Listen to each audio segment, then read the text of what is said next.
Siphon tube, तो ये क्या है, बेसिकली एक ट्यूब है जिससे हम लोग, आपने सुना भी होगा, पेट्रोल वगैरह डीजल निकालने के लिए, जनरेटर से डीजल निकालना है, गाड़ियों से पेट्रोल निकालना होता है, तो हम लोग क्या करते हैं, पेट्रोल जहाँ भराते हैं वहाँ पे एक ट्यूब डाल देते हैं। पहले क्या करेंगे कि उस ट्यूब में एयर को रिमूव कर लेंगे, ठीक है, एयर को रिमूव करेंगे, थोड़ा सा सक करके यहाँ पे फ्लूइड को, एयर को रिमूव कर लेंगे, ठीक है, अलग अलग तरीके हैं एयर रिमूव करने के, ठीक है। तो एयर को रिमूव करके उसका एक सिरे को हम लोग उसमें टैंक में डिप कर देंगे और दूसरे को ओपन टू एटमोस्फेयर छोड़ देंगे, अपने आप जो है फ्लूइड जो है बाहर निकल के आ जाएगा। कई जगह यूज किया जाता है, जो टाइल्स वाले जो लेबर जो होते हैं, जो मिस्त्री वगैरह होता है, जो टाइल्स को ग्राइंडिंग करता है मशीन से, वो मशीन काफ़ी ज़्यादा हीटअप हो जाता है, तो क्या करता है कि उसके बगल में इसका नेचुरल कूलिंग मैकेनिज्म रहता है, एक पाइप लेता है, उसका एक एंड को पानी में डिप कर देगा, दूसरा एंड अपने आप उस मशीन पे, उसका जो ब्लेड है उस पर गिरते रहेगा, ठीक है, जिससे वो कूल हो जाएगा, ठीक है, बिना किसी पंप वम्प के सहारे से भी। तो यहाँ पे क्या है, बेसिकली इसमें हम लोग थोड़ा एनालिसिस करते हैं। तो एक एंड इसका,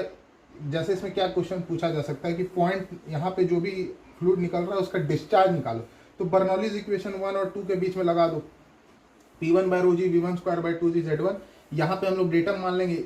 इसको 1 को, ठीक है। तो ये P1, अब P1 क्या है, एटीएम में है, तो गेज में कितना हो जाएगा, 0, ये एटमोस्फेरिक प्रेशर है ना यहाँ पे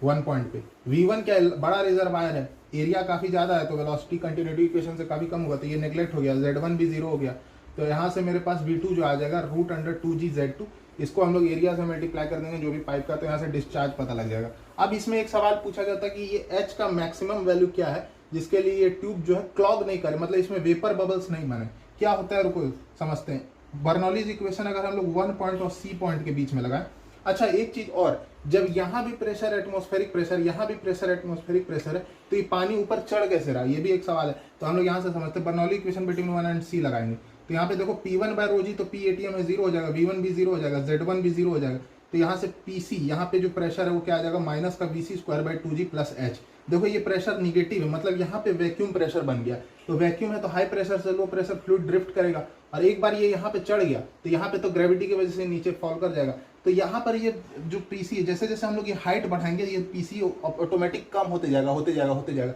ऐसा नहीं कि ये वेपर प्रेशर से भी कम हो जाए, तो यहाँ पे बुलबुला बनने लगेगा और ट्यूब को क्लॉग कर देगा। तो ये Pc/ρg, ये H मैक्सिमम कितना हो जाएगा, इस वेपर प्रेशर जो भी लिक्विड का है उसके बराबर हो जाए, तो वहाँ से H मैक्स एक सवाल ये भी बनता है। तो ये था कंसेप्ट टोटली साइफन ट्यूब का, समझ में आया होगा।